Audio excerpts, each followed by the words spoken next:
Mag-isa tayo ng sibuyas, guys.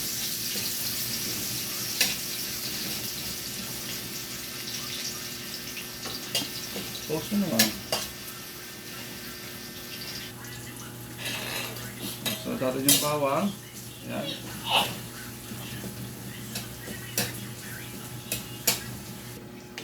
Wala natin yung kamatis. So, dudurugin lang natin ito, guys, ha. Pag nadurog na ito, lalagay na natin yung karne.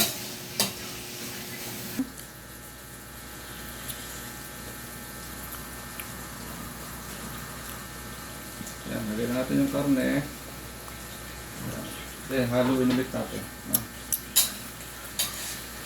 Okay. Tayo na natin yung ano yan. Lumambot yung karne. Lagyan na natin ito ng konting tubig.